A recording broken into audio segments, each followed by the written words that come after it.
Do you have a newer Toyota vehicle and your maintenance plan at the dealership is expired? Now you don't feel like spending $100 to $150 on that synthetic oil change? Well, this is I Hate Cars, and I'm going to show you how to change your oil. First, go ahead and walk over here, open this, and right on this Rav4, right down there, that's your hood latch. Pull that, and it's going to pop the hood. Let's walk right over back here. There's your Toyota symbol. Reach under and grab, and there's going to be a little guy right in there. Just grab that and pull it. There we go. Hood's up. You got a hood prop right there to the left. You stick it right up there in that hole. Now that our hood is open, let's go ahead and take this oil cap off. You can see right there that this vehicle takes 0W20 oil. So we'll take this off right here and just set it right there. Now's a good time to look at your other fluids. Your coolant, this is full. This washer fluid looks like it could be topped off, so we'll top that off. Come over here. Looks like our brake fluid is good. And then we have our air filter here. And you know how they like to charge you a bunch of money to change these out? You just pop those two tabs, lift this up, take a peek at this air filter. And it actually looks pretty good. I do have an extra one, or a new one, if we need to change it out. But we won't be changing that out today. So to put it back in, simply just lift this back up, put this in here, like so. You got these little spot at the back right there. Push that down and in, and then push these clamps back up. And I just did all that one-handed. So go ahead and check that air filter. If it's dirty, replace it. And right here is the air filter number if you need one. Now, to complete the maintenance on your Toyota, you're going to need a few things. You have your 0W20 oil filter. That's a good part number right there for you. We have our air filter and our in-cabin air filter. That's for your AC. You're going to need a 14mm wrench or socket. And then we're going to have this little oil filter socket made for Toyotas. You could also need some paper towels or a rag, a funnel, flashlight will be helpful, some brake clean, and then maybe some gloves. And then you're going to need an oil drain pan. Now, you shouldn't have to jack the vehicle up to do this oil change. It's usually high enough to do it.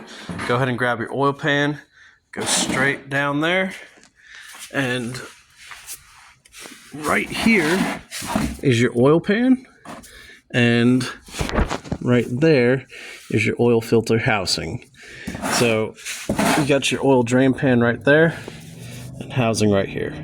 Go ahead and grab your 14mm wrench and put it on there. And lefty-loosey, righty-tighty. Very tighty. Oh, and this was done at a dealership last time. Goodness gracious. That is on there way too tight. So get something a little bit bigger, get a little bit more leverage, and that should help. Leverage always helps. Holy smokes. Yeah, that thing was on there way too tight, and that was done at a dealership. So let's go ahead and take this drain plug off. Make sure you have your oil pan ready.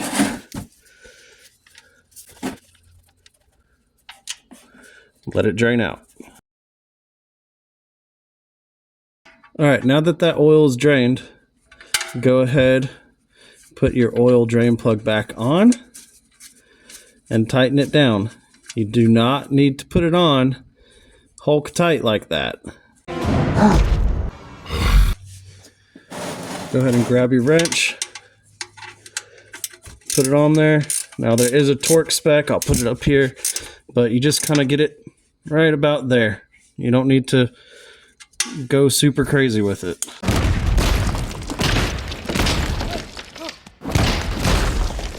At this point, I'll take just a little bit of brake clean, spray it on there, clean off any residual oil. Right, we're going to go ahead and move on to our oil filter. And right there's the housing. And here is that filter tool I was telling you about. So we're just going to line this up, pop it on there, lefty-loosey, righty-tighty. Go ahead and take it off. All right, slide that onto the filter. So just putting a little extension on there. Got my ratchet on. There we go. Once you get it spinning, you're going to want to go ahead and get your drain pan ready for oil to start coming out. Get that drain pan ready. There we go. And this whole assembly is going to come out. And there we go. We'll let that drip, and then we're going to take this and move over towards the workbench, and I'll show you how to replace these little O-ring gaskets on it. Here's our oil filter. It's definitely different than a normal conventional oil filter. That would look something like this, that you just throw the whole thing away. This is going to have the filter element inside this housing, and what you're going to do is pull that element out. There's the old one, and you have this little O-ring right here going around it, and the new filter comes with a new one. So what we'll do is just get this up and under with a little screwdriver, pop that old O-ring off. I have a little bit of oil still in here, so I'm just going to dump that out. I'm going to take a little bit of brake clean and spray this off, kind of clean it up a little bit. Dump that out in your oil drain and just wipe it down.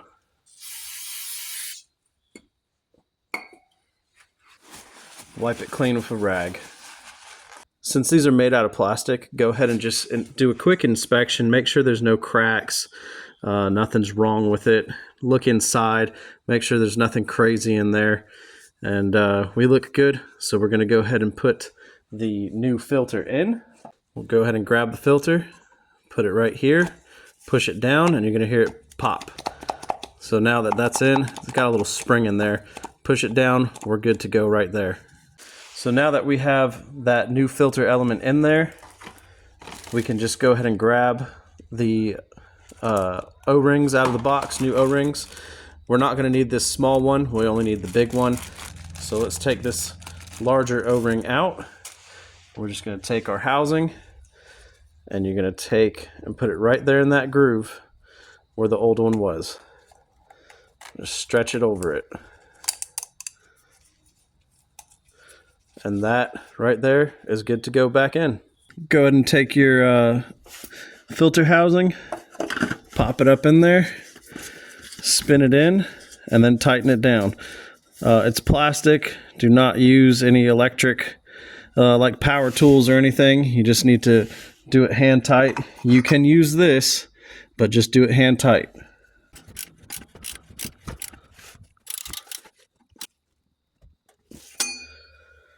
Go ahead and slide that old drain pan to the side, and I'll show you what to do with that used oil when we're done.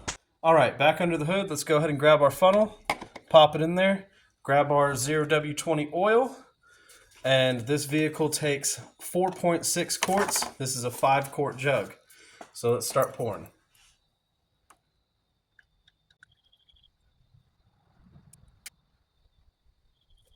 We're going to go ahead and check our level. You're going to want about a half a quart left in this bottle. All right, and we have just about half a quart, just under half a quart left. That should be about 4.6. We will check the dipstick and top off if needed. Go ahead and grab your funnel and put your oil cap back on and tighten it down. Now that our oil's in the vehicle, let's go ahead and take the time to add our washer fluid, since we know that needs to be topped off.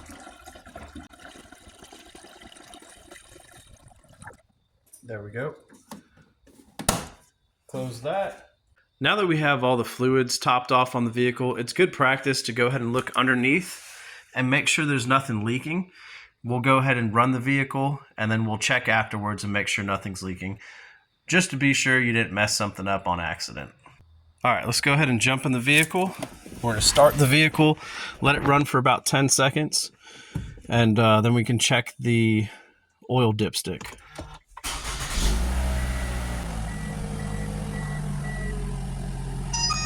Also, since we're in here, let's go ahead and reset that maintenance light. So go over here to your steering wheel, We're going to click that button, hit back. Go ahead and scroll through your menu with your buttons. Right here, we're at the little settings sign. Scroll down to vehicle settings, scheduled maintenance, reset, yes. Data has been reset, so that resets your oil change light. We've definitely been running long enough. Let's go ahead and shut it off and check our dipstick. Our vehicle's off now. Right here in front of where you poured your oil in, this is your oil dipstick. Go ahead and pull it out. We're gonna wipe it off, and we're gonna put it right back in that tube. Let it sit for a second, pull it back out, and check your reading. Right there, our oil level is good. You basically want it up to this dot right here. So now that that's good, let's put this back in. We've already topped off all of our fluids. And like I said, good habit, just look under there, make sure there's nothing leaking. Everything's good there. Now is a good time to go ahead and check your tire pressures. If you have a compressor available at the house, right here, it's just right inside your door. Right there, 32 PSI. Maintaining your tire pressures will help you with tire wear and also with fuel economy. Go ahead and just pull this off. Oh, a little O-ring on there. Grab yourself a little pressure checker, and this one's actually low. Focus. We're at 30. We need to bump it up just a little bit. Now that we're done under the hood, we'll go ahead and walk over to the passenger side of the vehicle, and we're going to replace this in-cabin air filter. You're going to want to get everything out of your glove box. What we'll do is open the glove box. You have this little detent on the right side. Go ahead and just pull that and pop it off. You can give it a squeeze and pop it off. A little hard to do one-handed, but there we go. Got that. Now you have a tab here and a tab on the other side.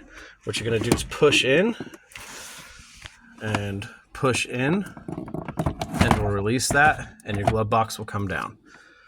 Right here is your cabin air filter, and you see how it says up right here. When you have your new air filter, you're going to want to make sure that the air is pointing up. You have a tab here, just push it to release it. Well, there we go. There's your filter. Let's pull this thing out, and we'll go ahead and replace it. It's got some debris. It's definitely dirty. So if you see any debris in here, go ahead and pull it out, and we'll put our new filter in. Here's our new filter. It's a little bit different. It doesn't have the arrows pointing up like the other one did, but on the side, if you look, it does have the arrow right there. So we want that pointing up. We're gonna go ahead and just slide it right back in here like the old one was. Slide it all the way in, and then we'll put our cap back on. Grab your cap, you just stick this end right there and snap that in place. So filter's in, stick that end in, push forward, and there we go. It's in place. We're good there. Let's go ahead and put the glove box back up. Now right here you can see this actually popped off the hinges. Not a big deal. They're just plastic hinges. You just snap them back into place. So if that happens to you, just pick this guy up, push forward, and it'll snap back in. And then go ahead and push this back up. It'll catch, and then you'll just put your little detent back on. Pull this guy down and push it on. There we go. That's on. Close it. We're good. Open it. And there we go, guys. Simple. That's how you go ahead and replace your in-cabin air filter. All right, congratulations. You just changed the oil on your vehicle. Now we have all this used oil, and here's what you do with it. Don't go dump it in your yard. Go ahead and take a funnel, put it on this now empty jug, and pour all that used oil in it, and you can return it to AutoZone, O'Reilly's, anybody like that, and they will recycle it for you for free. Or what I do is I just have a 5-gallon bucket. go ahead and pour all my oil in there, and when it's full, I just take it to, like I said, O'Reilly's or anybody like that, and they recycle all that for free. And that's it, guys. Oil change is done. We've completed all of our maintenance on the vehicle. Doing it yourself is not hard. You definitely save money, and you know it's done right, and you're not going to get upsold on filters that you don't need. I hope this video helped you. If it did, please like, comment, subscribe, and check out some other videos. Thanks for watching.